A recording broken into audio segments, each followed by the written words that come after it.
Hey ladies, we're just gonna wait for everyone to jump on.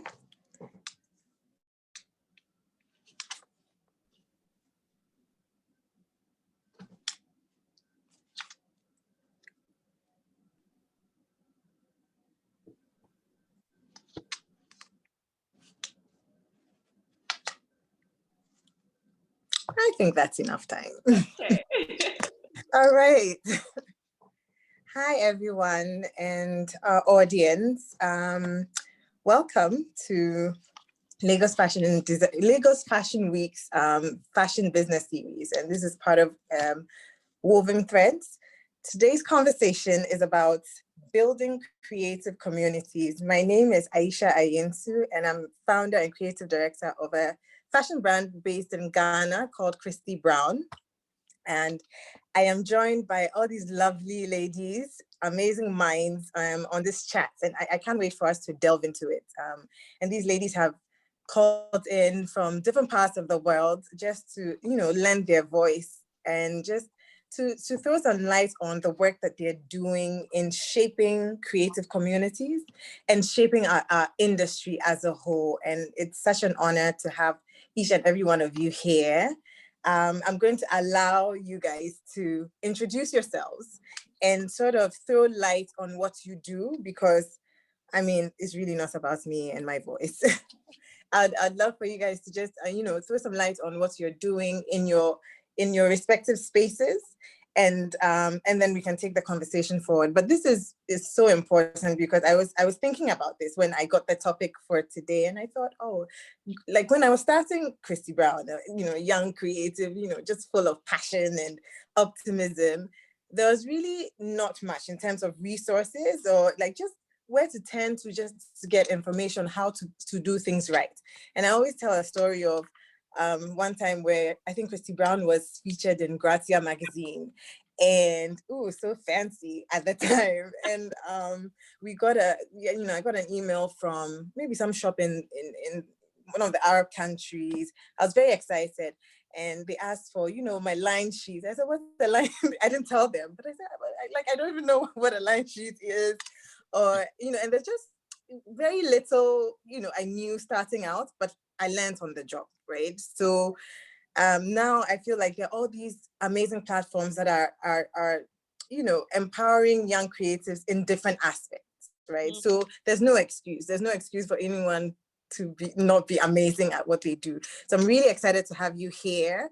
I am going to just pass on the mic to the next person I see on my screen, and it's Blessing.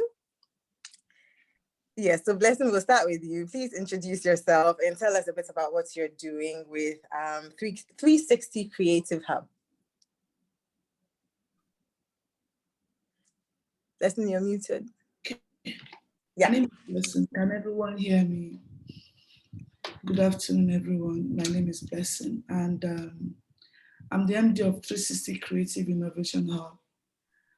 And so what we do is we start from we are the intersection of technology, culture, and fashion. So we say we want to help drive the next generation of African brands to get them to build scalable and sustainable businesses by helping them, supporting them along the line of, resources. We say don't own it, but have access to it. So have a limit, a number of everything that you need to use to grow your business. So we provide co-working space, provide capacity development, we provide access to markets and everything in between. And that is what 360 stands for.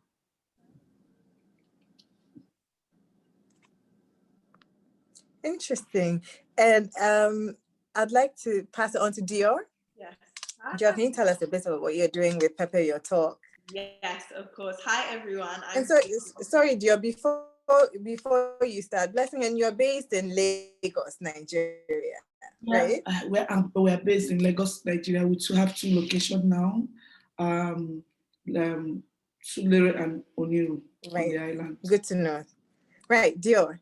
Yes, okay. So I'm Dior, everyone. It's my real name. People always ask me, so I always lead by letting people know that I haven't changed my name at any point in my life. And I'm the founder of Pepper Your Talk, which is a platform for young creatives who want an insight into fashion, who want to understand how the industry works, who want, I guess, truth and no fluff and no BS, and a friendly voice, a big sister who's going to kind of help them along their journey. So that's Pepper Your Talk.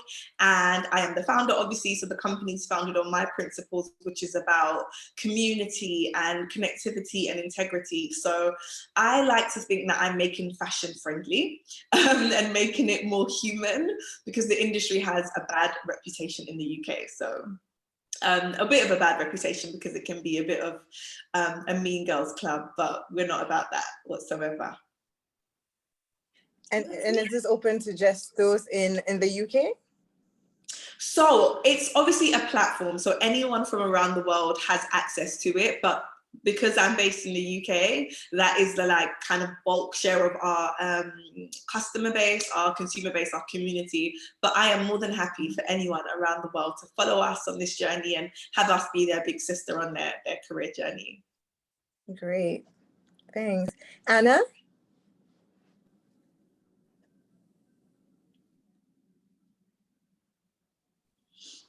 My name is Anna Getaneh. I'm the founder and creative director of African Mosaic, and well, we do a lot of things at African Mosaic. It is primarily a fashion company, export-oriented. It's based now in Ethiopia. When I launched African Mosaic, I was actually based between Paris and New York, and at that time, I felt there were not enough Africans in Africa represented in the fashion industry. This was when I was working as a fashion model. So it really kind of started off as a showcase platform of bringing together designers that were based in Europe, the US at that time, and just showing the West that there is fashion in Africa. It is well and alive, organizing these fashion shows. Jump forward almost 2 decades now, we are based in Ethiopia, and our goal now is to really be able to create, find a way. Can you hear me? Hello? Yeah. Okay. So our goal now is based in Ethiopia is not only to create fashion. Now I have along the way started designing the in-house collection, but we are also have created a platform to support emerging and up-and-coming designers. We launched the African Mosaic Fashion Incubator program, which provides training, free training for up to 10 designers a year. We have also, we have a fashion festival, we organize pop-ups and different platforms, if you will, under African Mosaic that gives opportunities to designers to come together, to work collectively, to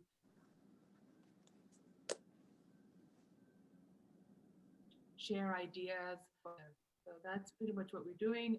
We are obviously focusing on made in Ethiopia, made in Africa products. So we do encourage local sourcing, we encourage local craftsmanship, we encourage really tapping into our own identity, finding new ways of creating new fashion, in the sense that we need to look within our own environment. So we encourage that with the designers that we're working with. And yes, we just recently launched a magazine as well. So we're doing as much as we can to create as many opportunities. A lot of work that needs to be done, but yeah, we're based firmly in Ethiopia, and we're running both the nonprofit and the profit side of Africa Mosaic. Fantastic. And Yoanna, should we call you Pepper? Yeah, I was going to say, maybe for the purpose of this talk, maybe Yoanna, because your platform is called Pepper Your Talk. And we have no affiliation whatsoever. But I mean, I hope this is the beginning of affiliation. Yes, exactly. So that we don't confuse. But yeah, I'm Yoanna.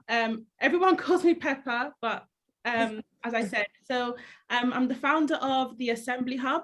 We're based in Lagos, and for the past 4 years, we've basically been on a mission to support the growth of the fashion industry in Africa. especially supporting young creatives to upskill themselves so that they're not just, working on the periphery, working on the sidelines and kind of, just wondering when are they going to break into the industry. We also work with entrepreneurs. We support them to scale up their businesses, connect them to investors, funding opportunities. And I think with the Assembly, it's all about providing access. So we do that through training, career development, recruitment, and we have a membership that we basically provide support through our platform. It's been an amazing 4 years, probably the best decision I've made since working in fashion. My background's in TV and journalism. And I think that, I guess, similar to what everybody has said, it's about, being tired of the same narrative that there is no talent on the continent, or, the industry isn't for me. How do I start? Where do I grow? So I guess in that respect, I'm really happy to be on the platform because I think that there's a lot of us doing similar work. And so, great to have the conversation today. Absolutely. And from what, all four of you have said, it's similar work, but it's, of course, in different aspects of it. I'm sure you guys touch on different aspects of it. But I wanted to ask, okay, in starting your different ventures, did you set out to build these communities, or what was the ultimate goal? What does success look like to you? So I'll start with Yoanna and then work my way back. What would the success of this venture of yours be? Yeah, it's a very good question. So I guess to answer your first question, I did not start to have a business. It was really a matter of trying to solve a problem that I was seeing consistently for the past, 10 years of working in the industry. I come from a very, the media, so we were always showcasing the amazing stories of brands like yourself, Dior, Lisa Falario. Then you had the Macchios, then you had the Orange Cultures, and there were amazing stories doing amazing things with fashion, textiles, bringing it back home. But then behind the scenes, there were all of these different challenges around business structure, around, how do I get talent? How do I, get the right, social media content creators? How do I get my products in, like you said, in this shop in Dubai? Who wants to, purchase my things? What do I do? And so these were really consistent questions that I was having issues with, because it was like, okay, yes, we're telling these amazing stories. There's lots of glitz and glam, but then behind the scenes, what's really happening in the industry? And so I think for me, it was really like, I just want to be able to do this at scale. So I was doing a lot of like mentoring and supporting people. And I just said, you know what, I just want to create something that people can just feel at home. Like, let's take down the barriers of this big, scary industry and make it accessible. And so, I just literally things started growing, building very organically. And it was very clear to me that, okay, how do we sustain this? I don't want it to be something that will just come as a flash in the pan and then, that's the end of that.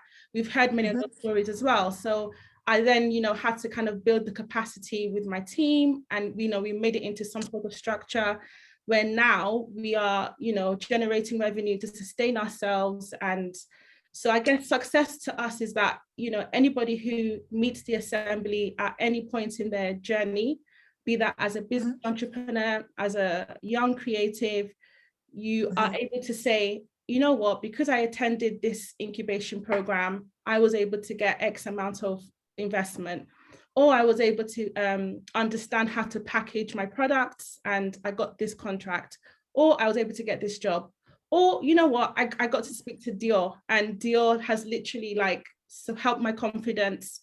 I know how to present myself as, a young creative. So that's the long and short of it. Fantastic. Blessing, I'm going to ask you the same question. That's what would success in this venture of 360 Creative Hub look like? For me, picking up on what my colleague Pepe says. Sorry, I I used to call her Pepe. So for me, success for me would be like having 50 Nigerian brands selling in different stores in the UK, US. Like I want to bridge it in phases, like having brands, talents that come from Africa, be the brands that you see in the big stores, bringing the money home because we have the talents. So starting off for me was like, I want to see, when I travel, I see different brands. I see so many things, like everybody sees them. But you see, when you come to Nigeria, it's not as if we don't have those things. It's just that we don't have, how will I say, the structure to make our talents get to the level at which those people operate. And it's my life mission to make sure that we have Nigerian brand. You see what David Wedge is doing. That is one of the things I want it to happen. Not just David Wedge. Every young entrepreneur has to get to be on big stores abroad. You need to buy made Nigeria outside Nigeria. And that is success for me. Great. Thanks for that. Anna, I have a question, because you've been doing this for quite a while. You had your own brand, because I remember you from the days in South Africa, the shows that we used to show. And so Yoanna mentioned something. She was saying how, okay, there was talk in the media about a certain crop of designers, right? Then there was the next batch of them and so on. How is, this space you're creating with African Mosaic, how are you leveraging that? You see, like almost bridging the gap between the old guard, so to speak, and the younger crop of designers coming up. The reason why I'm asking is, it's very easy for people to say, well, I learned everything like the hard way. Nobody ever dished anything out to me. So everyone sort of keeps things close to their chest. So how are you creating a community where, you're tapping into that and certain experiences of, more experienced designers, and then passing that on to, the younger creatives that you're grooming? That's a great question. For when I was, before I moved to Ethiopia and I was coming sort of back and forth, it was always sort of the same designers that I would meet with, and it would always sort of connect. But obviously in a country as big as Ethiopia, 100+ million people, where are the designers? And we know they're there, we know we have to wait. So that's why when I returned to Ethiopia, and this was really sort of, I spent so many years abroad, I practically most of my life abroad, I really wanted to make sure that I was going to focus from the ground up, and that I was going to find those designers and really be part and parcel of and nurturing and creating the next generation of designers. So the idea of the incubator sort of came along the way, but it was really about, what are the challenges? Where are the designers? Why are we not seeing them? And so we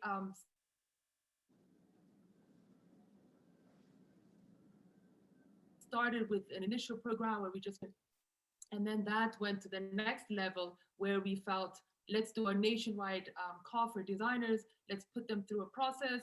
Let's select the best ones, the most promising ones, and then let's put together a program. So the incubator became a 12-month program where it's part-time. They only come 5 days a week, 5 days a month to our center, and they get to be exposed to what a design center is, the whole process of designing. They get to meet their role models, the designers that are established, that also are part, that help us with the mentoring. Oh, fantastic. And then the second phase is the developing their own collection. And then the third part is the business of fashion, and really understanding, because as we know, a lot of designers focus a lot on the creative side, but then when they're ready to launch their labels, they're really not ready for it. And then so we put together this program, and then it sort of became the incubator. And then we found it to be very successful. We've done 4 programs already, so it's only 10 designers that we put them to, but these 10 designers have almost all been able to launch their own labels. they have entered the industry, which is quite small, but they have been able to now work in collaboration with the established designers as well when we do bigger events and festivals, etc. So I think it's really important now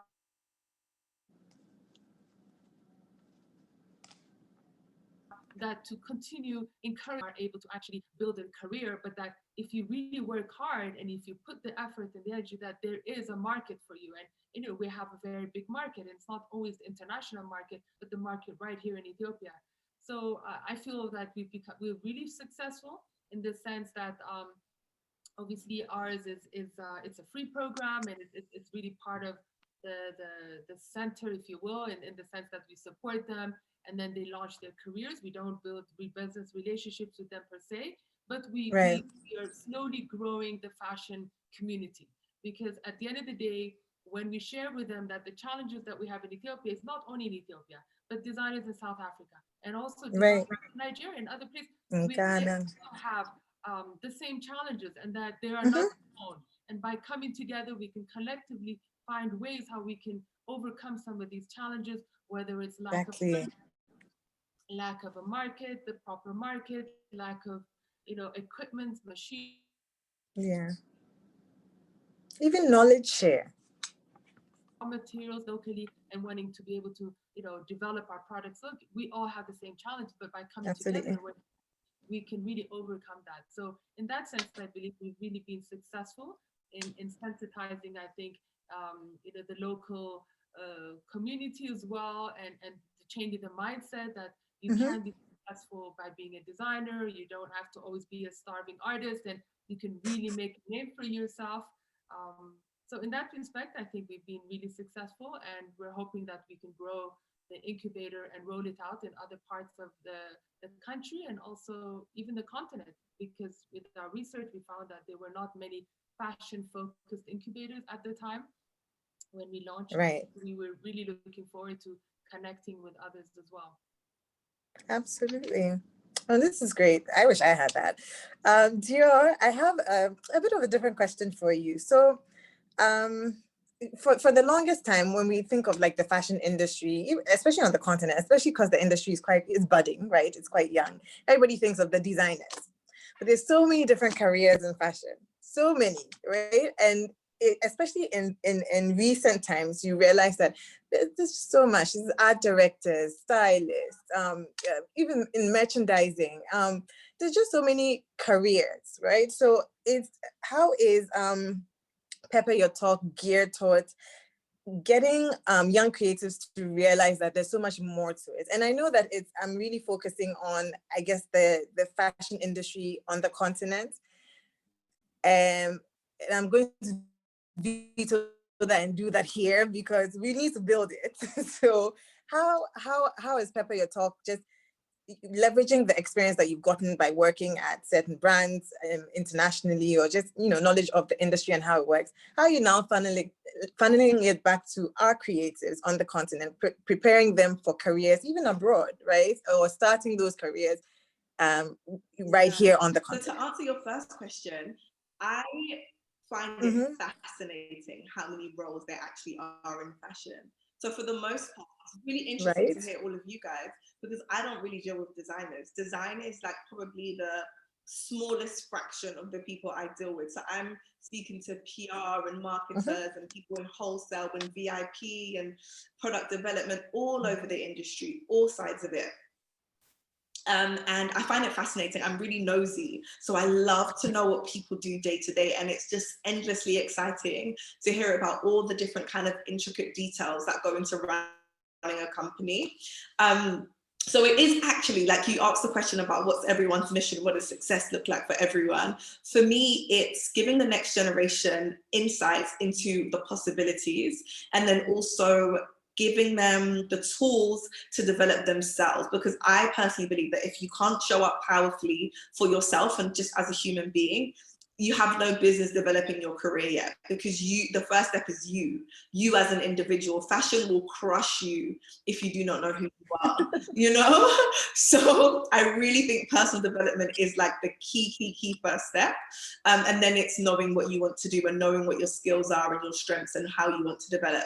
In terms of bringing it back to Ghana, it's difficult. It is difficult because there isn't an industry per se. So in 2000 and... Not just Ghana, Dior, on the continent. Yeah, on the continent, on the continent. Yes. I say Ghana because I'm Ghanaian and I know. So a few years ago, I had this big idea that I was gonna support Ghana and all of this stuff. And we did an event, me and my friend Ashley, who runs a creative agency now. So we did a little event, few people, but they were kind of like the next gen of cool kids and people in fashion. And speaking to them, I'll be honest, I did have this kind of savior mentality, like, oh, I'm going to bring all my Western knowledge and blah, blah, blah. I worked for Burberry and all of this stuff. And they were like, no, we're good. Like, we know what we're doing. We know what we're doing.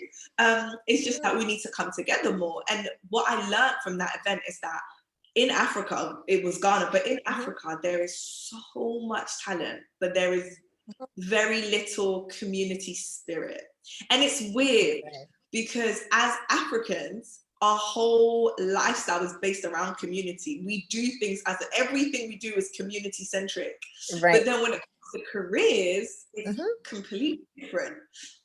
So I think we need to kind of take it back to our roots and bring the culture of community into our careers and say, let's just work together, let's collaborate, let's bring our skills together and build something. Because I find that there's so many different pockets of interesting things happening, but they're not working in unison. So it's just like a silo, a bit over here, a bit over there. And that doesn't have the impact, because it's only impactful when it's one platform that you can just build upon and build upon and build upon.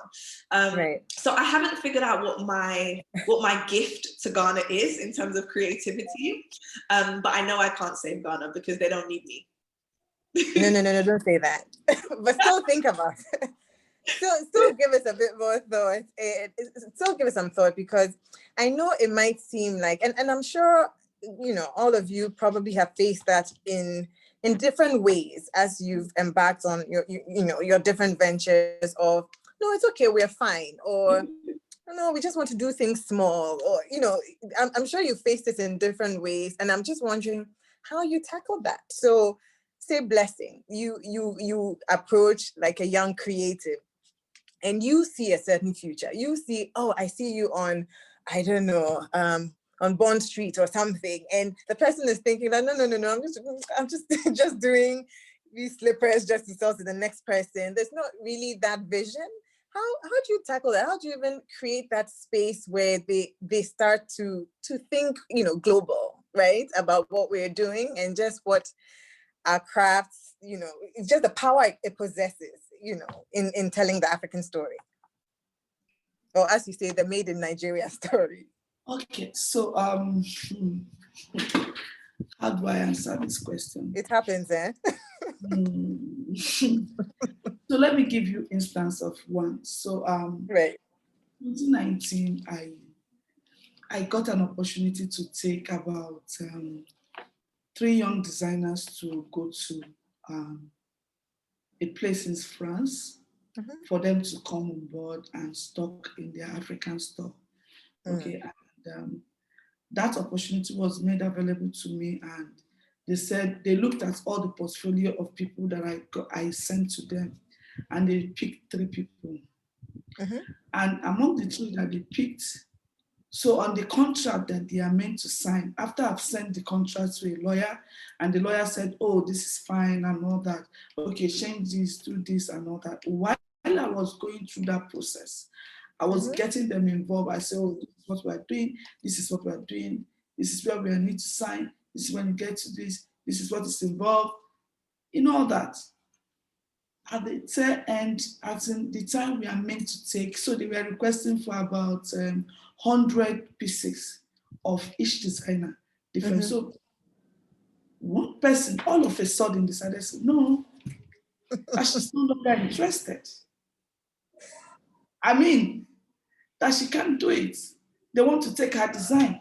They want to take her brand. Oh my.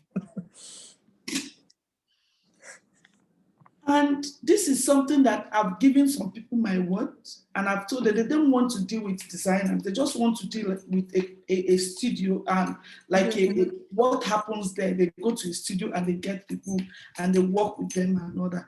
And they are willing to commit some finances for the production. So I'm supposed to handle the production while the branding and marketing will be done by them and all that. And all of a sudden, one person backed out. 2 people got to send their goods, but it dawned on me that we need a lot of orientation, we need a lot of communication, we need a lot of, what will I say? And we need a lot of talking about what we do. Because even the creative space I have, you see people that come in and they say, no, they don't want to use the general space. Somebody will steal their design.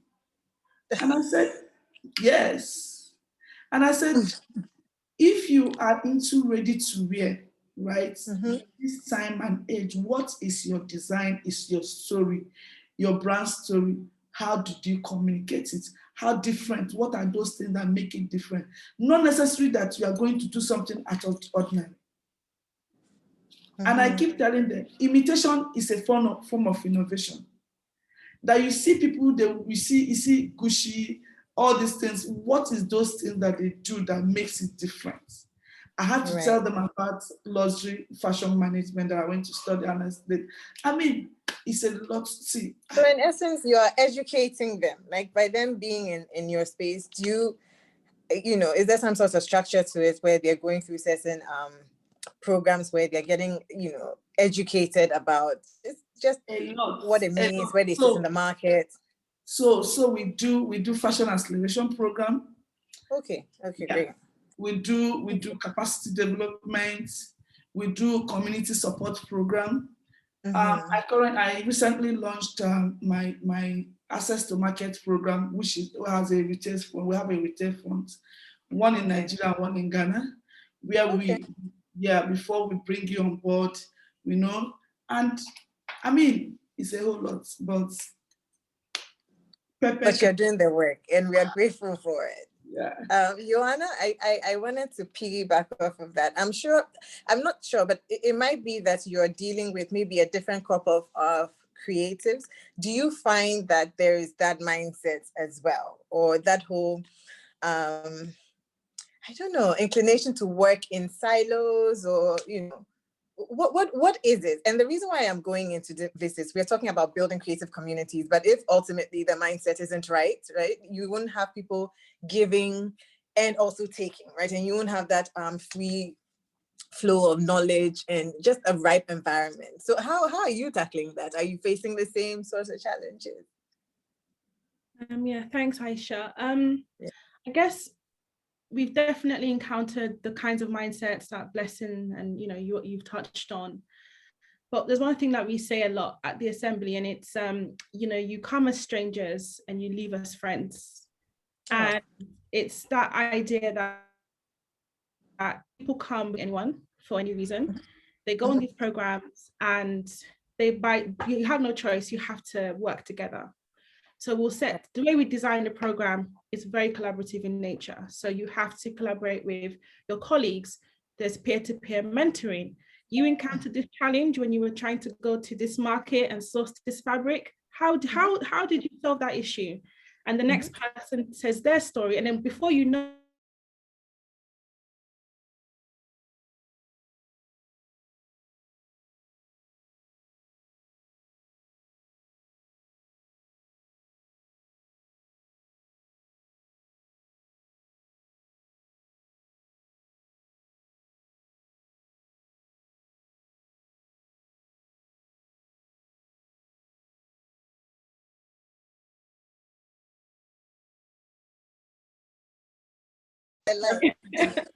and Christy, of course, as well. Christy Brown, obviously. Aisha, I'm going to be in Ethiopia very soon. Yes, please. Because you know, it's funny because all these questions I'm asking is because I am putting myself in the shoes of either a young creative or even established creative, right? And it's just just the mindset now. And when you think about where the industry was a couple of years, let's say 10 years ago, and the kind of resources that there are now, thanks to people like you, right? And what you guys are doing, I think it's just fantastic. It makes me feel like, oh, I want to go back. I want to go back and sort of do this over again and see, you know, how far it would take us, you know. It's interesting. You know, I just wanted to throw this in. There's all this talk about sustainability, and you know, we can't have a Lagos Fashion Week talk without bringing in circular fashion and sustainability, and it's all the talk. I must say that I didn't, you know, I don't have it all figured out. I don't have all the answers, and I kind of, every time I have a group of women like you in one space, I try to just pick at your brain as to how are you introducing the concept of like circular fashion, whereas before it's okay, we take it, we make something, we discard of it, but now it's just the thought process of how to, you know, make it reusable. And I'm just wondering how in each of your spaces you are sort of incorporating that concept. Anna, do you mind, you know, sharing with us how you are, you know? Definitely, I've always wanted slow fashion. I think it makes perfect sense when you're based here on the continent. I think I mean we've all seen that fast fashion is something that could work easily from. What exactly? I was going to say that what you achieve, right? So for us here, we don't have enough resources to create fashion at that speed, but when we work with designers, yes, it's very important. And it's huge business. It has huge potential. When we're thinking about slow fashion, it doesn't necessarily mean that you are not going to be profitable enough. Right. There are ways of being very profitable, but really being at the same time conscious about the environment, being able to think about minimizing waste or having zero waste. And that's really what we because these will be the first generation of designers who will be able to, you know, wholeheartedly embrace this concept. Whereas, you know, for the past decade or two, it was sort of an in-between thing. You know, you have to be a certain kind of person to really kind of focus on those things. Whereas now it's become more mainstream. I think consumers are a lot more conscious now about what's happening. And so we really want to make sure with designers, you love after right after I'll say something. It's really important to really focus on that background audio talk for me. Yeah, okay. I was just wondering where that was from, but we'll just ignore it. So my kids are all grown up, so no. So yeah, so I think it is really, really, really important. I think designers are aware of it. There is a lot of information out there. There's really a lot of potential as well for really profit, for building a profitable brand, but also making sure that you're doing good along the way. So I think that information is out there. Consume. This is how we work at African Mosaic as well. And for those who are part of our community, we make sure that we're not focusing about how many labels or how many collections we are able to do, but that we do collections that are beautiful, that are timeless, that are focused on things that we believe in, and at the same time that we can build viable, you know, successful businesses as well. And thinking about diversifying, thinking about different things that we can approach, as opposed to just trying to make more so more can be consumed. Great, interesting to know. Dior, I'm going to move from that topic because I think Anna sort of touched on, you know, the various aspects that we all kind of think, right? But Dior, I when I think of, or from what you explained with Pepper, your talk, I see it being sort of tailored a lot towards the new generation or Gen Zs and so on. So what role is like technology playing in how you're creating or you're shaping, you know, the community that you're building? That is such an interesting question. So I've always lots of interesting questions today. Yeah, you did a good job.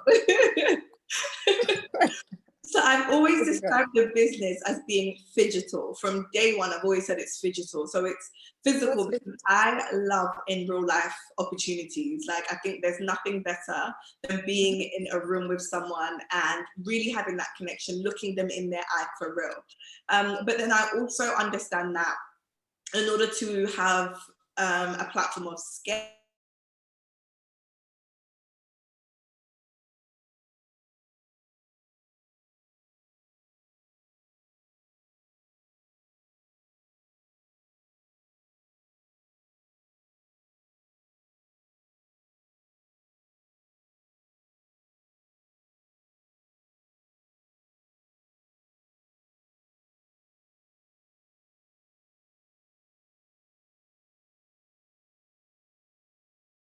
network. So I was a bit like, whoa, how am I going to do my thing without having that, you know, like when I meet, I have this belief that if you meet me, you like me. So let's just meet, right? So if we can't do it in real life, I was shook. I was so all over the place. But I finally grasped it. And it's really just hit me that, wow, actually, so many of the plans that I never had the money to create, like I wanted to do this full-on festival, and I was just like, where am I going to get the funds to really make this come to life? Now I'm like, I could just do it online. And I've seen so many other people do that. I've learned from certain mistakes. So I'm like, oh, I would add that or this. Or so I'm excited myself. And I think this excitement is really going to transform my business, which will then transform careers. And it's going to give the young people what they want. So yeah, thank you, pandemic. It's been crazy, but you've helped me. Gosh, no, it's very interesting. Yoanna, I have a question.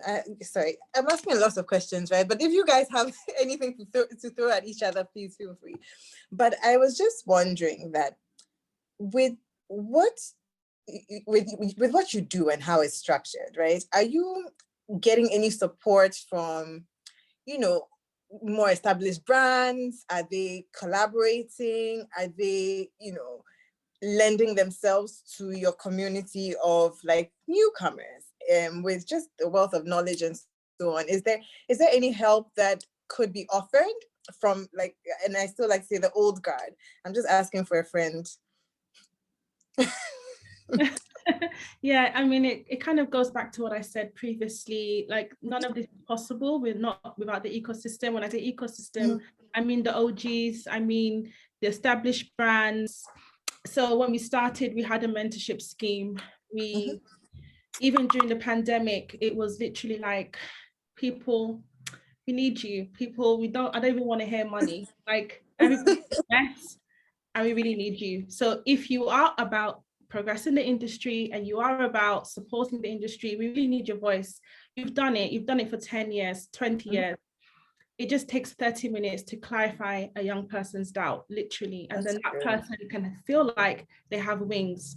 And it's so incredible, like the kind of support that we get from the industry. I can name so many names. I mean, even recently we put out a call to join our mentoring pool, because we just want to have a consistent pool of coaches and consultants who can help our community at point of need. Everyone's like, sign me up, I'm there. And which is why it sometimes it upsets me when they say, you know, people don't help, no one helps, no one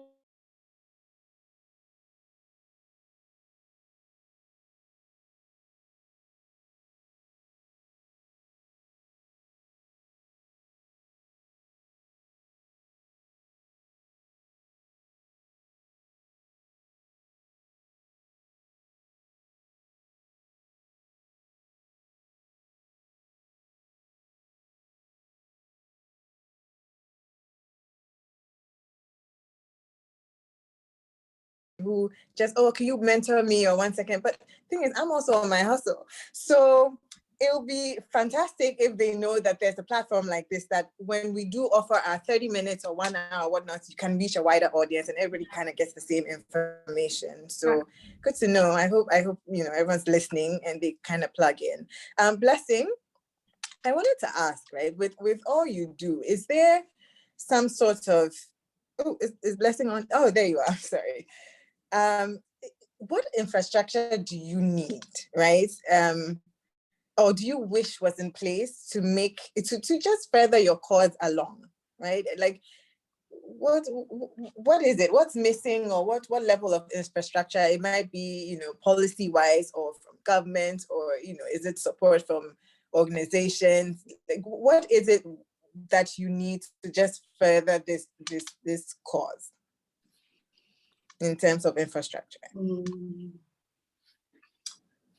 Policy-wise, we need to have more government involvement and structure in the industry, and infrastructure-wise, in terms of one of the biggest problem we have is ability to give designers those equipment that can make them produce same as China, or and the artisans, okay? When I mean tailors, weavers, and all that.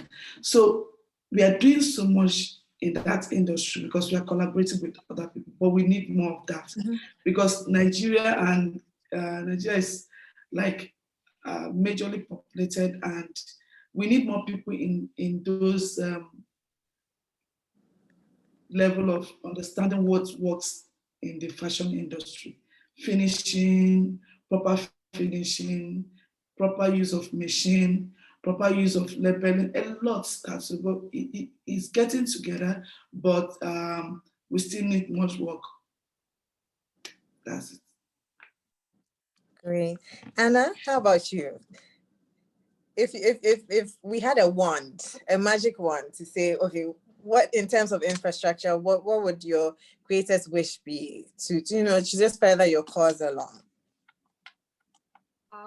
Yes, absolutely. I think having access to funding for designers that are launching their careers. Okay. Having access to good raw material, like for example, we live in Ethiopia. We're known to have very good cotton. We're known to have very good leather. But if you don't buy in big volume, or most of it is also some of it is exported. So there is a lot. I think we need to upgrade some of our schooling, fashion schooling as well. We need to also encourage sort of the community to really understand the importance of locally made fashion as well, because once designers do launch their careers, there is this sort of mindset that if it's made locally, it might not be up to standard, and so, government really has to understand that if we continue having a lot of imported products and clothing, and also secondhand clothing, it's very difficult for designers to compete with prices that are coming at secondhand clothing or coming in from the East. So on that respect, I think government really should be a lot more firmer with that. With imported goods, obviously it's not going to happen overnight. So they need to get the support. They might not get it right the first collection or the first, year or two. But if they really stay on, I think there's a lot of opportunity for them to really grow within the industry and locally as well.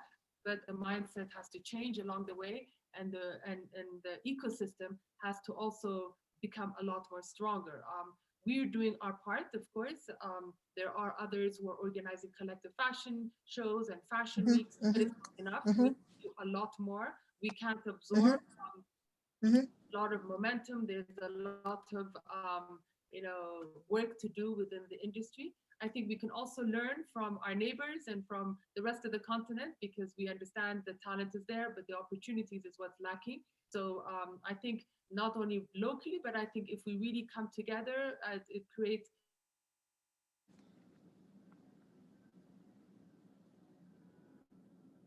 share our ideas as we are now. I think we will be able to really start seeing like from continent.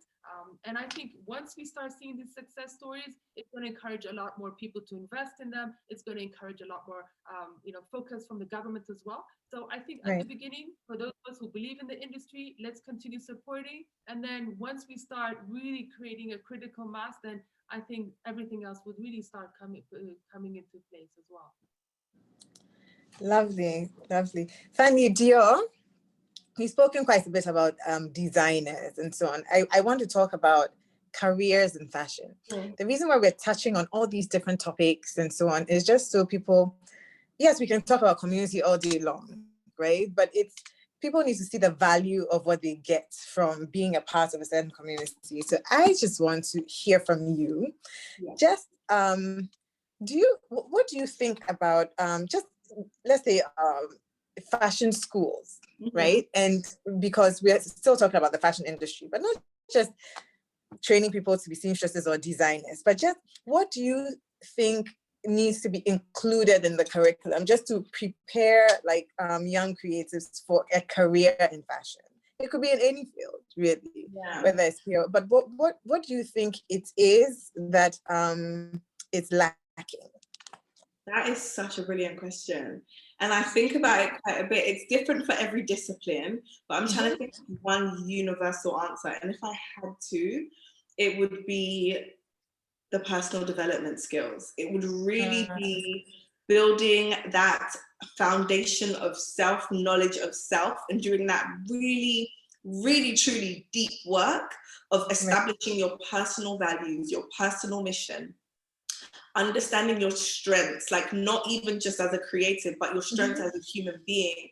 Are you empathetic? Are you understanding? Are you a great negotiator? Are you really calm in crazy situations?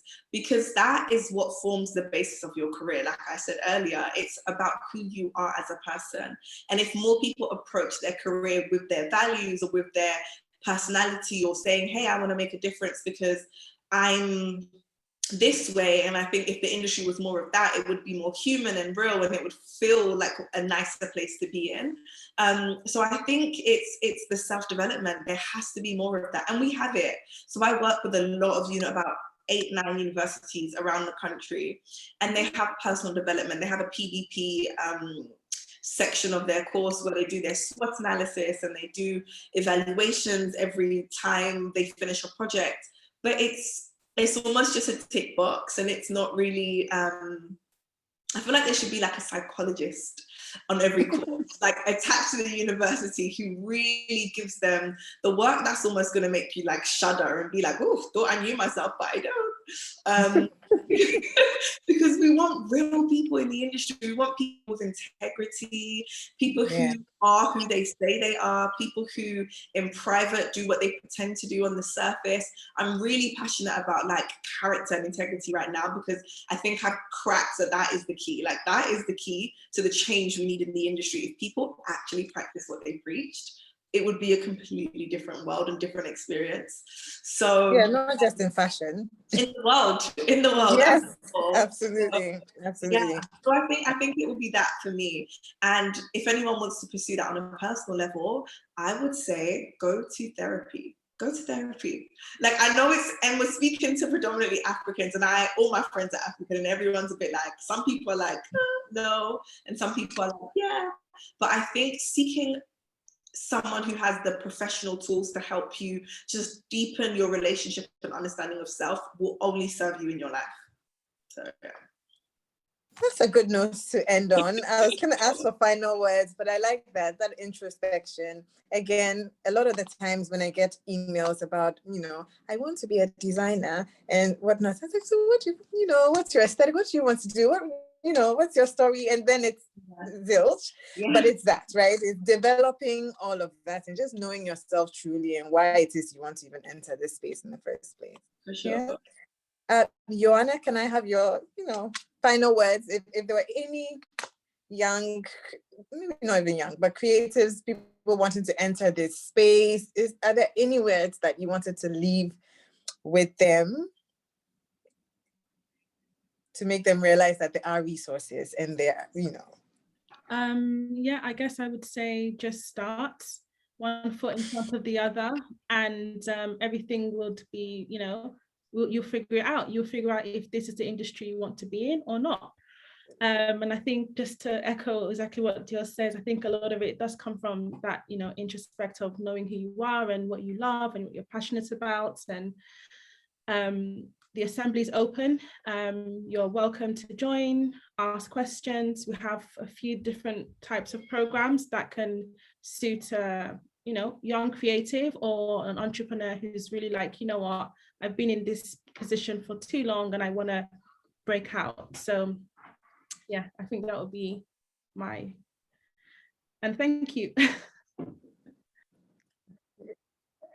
Anna, what would be your last words to, you know, in this discussion? To that person who's considering, that young creative who's just doesn't know where to start. Yes, I think most of it has been shared. It is important to know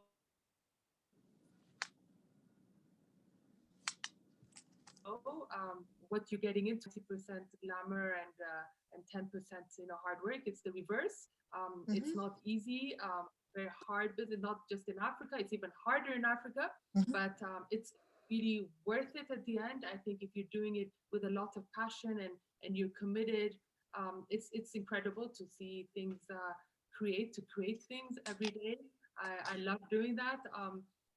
But it's a lot of work. It's a lot of hard work, a lot of patience, and it is important, I think, for young designers who come out of school not to jump into owning their own label and starting their own boutique. And that, I think, it's really important to gain experience from working, even if it's as an intern or in whatever way. If you can get the experience from someone who knows, you know, who's been in the industry, it is so important to put in those years, because I think that really helps develop your experience. It helps develop your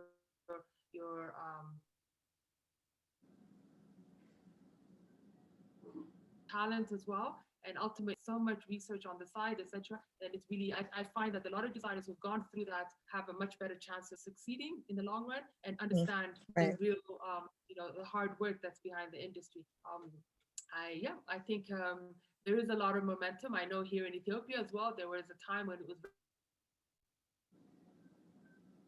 very difficult to, you know, find designers who were really serious industry to, but now, I mean, there are so many young creatives who really want to enter the industry, but it's important that they understand that it is a lot of work and it doesn't happen overnight. But when it happens, and as, you know, enjoying the process along the way, but when it happens, it's so worth it, because it's wonderful. It's an incredible industry, and I think we are the next frontier when it comes to fashion. There's so much untapped resources in Africa that has yet to come out, and I think that's really going to be driven by these next generation of designers. Absolutely. Blessing. Wow. So for me, I would say keep it moving, keep trying, and look for communities like where you can belong, and look for a way to seek for help when needed. And if you're in Ghana or in Nigeria and you want to maybe find a way to scale, reach out to us. 360 is open. We have tons of programs that we run to help young designers scale. Recently, the next thing is after access to markets, which is one of the things we are driving, just to make sure that African brands sell within Africa and they sell good products to Africans. So we are here to help you. Reach out, ask questions, look for people that have done this, made mistakes. They said that my mantra is little things make perfection. Perfection is not a little thing. So if you put in those extra work on a daily basis, you wouldn't know what you are doing, but at the end of the day, it comes out right. So try as much as possible to put in the work, listen, learn, relearn, and connect. Thank you. Oh, fantastic. Yay. I'm really, you know, I'm so happy that you ladies took the time to actually make this chat. You know, I believe that everyone who's listened has learned a lot and is well aware of the resources out there that are focused on driving this industry or building this industry. I keep saying where we are now isn't where we were 10 years ago. So there's clearly, you know, progress being made. And I'm just optimistic, right? I'm optimistic about the future of fashion, especially on the continent, and just how vibrant it will be. So we don't have to figure it out all by ourselves. That's why we have these communities. And I really hope that we just keep in that spirit of collaboration and just working together and, you know, to make this work, you know. So thank you so much. Thank you, Lagos Fashion Week, for having us. And you know, it's been a great conversation. I look forward to listening to your comments, you know, once it's posted on their YouTube page, because there's a lot to be learned. Yes, so thank you. Thanks, Dior. Thanks, Anna, Yoanna. There's a question in the chat. I don't know if you saw that. I missed it. Oh, then let's take the question. If Debola is okay. Please, let's take the question. Okay, so the question goes. Oh, absolutely. Oh, yes. Sorry. Shall we? My name is Abasia Keme. I'm so sorry if I'm like butchering this name. And my brand name is Eki. I'm into wearable art kind of fashion. I need help scaling my brand. And then there's another question. I think these are mostly for Yoanna, really. There's someone that said, thank you for the interesting session. Yoanna mentioned something called Mentoring Pool. Is it an app and how do I find it? Okay, thanks for the question. It's actually, I mentioned it that it's part of what we run at the Assembly. So we have a mentoring pool of different experts and industry professionals who provide you know, clinics and consulting services. So it's basically via the Assembly platform. So www.assemblyhub.com and you can find out more information. Lovely. Oh, I figured out where the Q&As are. I'm patting myself on the back. Someone says, how can the movie industry and the fashion industry collaborate? I mean,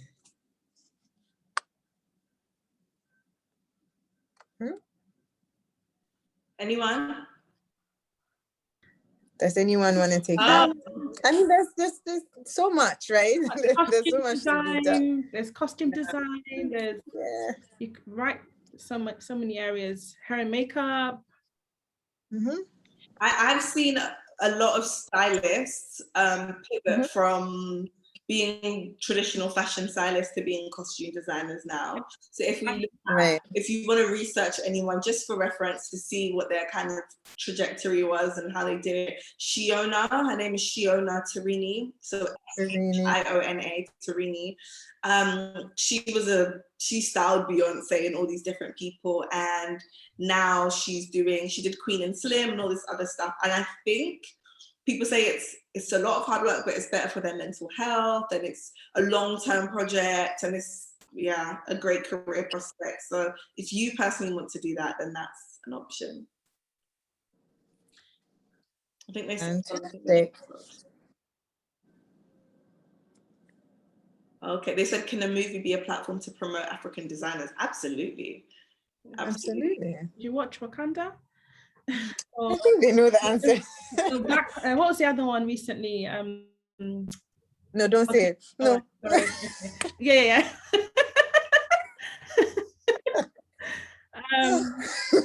Yeah, that one. Yeah. Lots of movies. Okay. So I guess we have touched on the fashion journalism, a smart career. Dior, do you want to take that one? Yes. Yeah, but every career choice is a smart career choice if you are willing to do the work. To do the work to get to the top. I always say, don't worry if you don't know everything. Don't worry about how unconnected you are in any of that stuff. Just aim to be the best and do the work every single day to get there. So with journalism, it is very cliquey, but don't worry about that. Just get to know who you need to know. Don't worry about the gap. Think about the gain. What can you gain? So get to know people, network. Think about journalism is broad. What type of journalist you want to be? What type of fashion content you want to write about and produce? Where's the gap? What do people need to know about that we're not reading about? Craft your career in a way that, again, is infused with your strengths and your passions, and you really can't go wrong. But in short, yes, it's an absolutely great career. I have a few friends who are journalists who are thriving. They are employed. Like one of my friends, she works for Vogue, but she also does freelance writing. So there are tons of opportunities to do it. Great. So there you have it. I just want to say thank you to Howie. Sorry, I'm just looking at it closely now. I had bad connection earlier. But thank you so much. Howie was part of, I think, our second or third batch. And it's so wonderful to see that she's launched her label and she's very lovely. And it's wonderful to see that you're participating and you're also listening in on this. So I just wanted to give a shout out to Howie.